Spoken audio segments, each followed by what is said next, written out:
Lucy and Jesse's relationship starts to develop. Now let me read an extract to you. We're going to get the receipts out here. So, as we know, Lucy is a little writer. She loves writing her books. This is what Jesse reads from the book. The brave Lucinda clasped her hands before her. Did her eyes deceive her? But no, it was indeed her beloved Sir Jethro. I wonder who Jethro could be. My darling, you're alive, she cried. He clasped her face between his cold hands. I am not alive, I am a ghost, and only you can see me. I think that's happened somewhere before, you know. I'm starting to see things adding up here, yeah? It does not matter, cried Lucinda, alive or dead. I love you still. We know what she did. We know what she did. And for some fucking reason, Jesse's like, you're mocking me. Bro, did you read the same thing I read?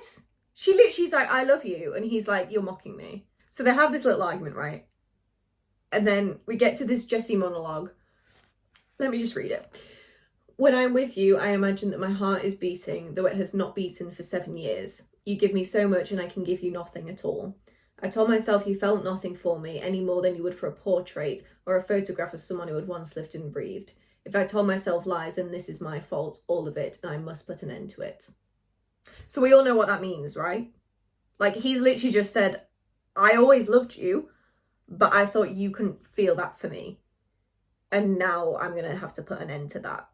As if that little confession wasn't enough from Jesse, in the same chapter, Cassandra Clare decides to switch point of view to James. And let me just read this to you about Cordelia, okay? Bear in mind he still has the bracelet on at this point, so he's not in love with Cordelia, apparently.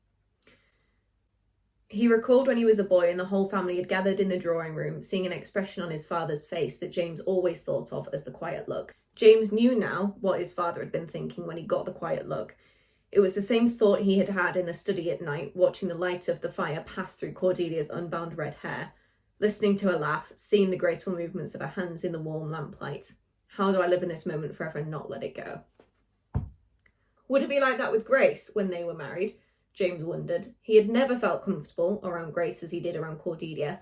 Perhaps that was the difference between love and friendship. Friendship was more easy, more relaxed. No! No!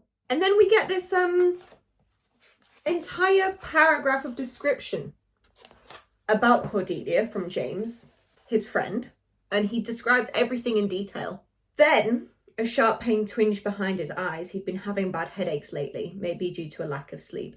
No, it's the bracelet, bro, okay? It's the bracelet. Every time you look at Cordelia or think of her, you feel pain because you're under a spell. I can't do this book anymore. I'm done.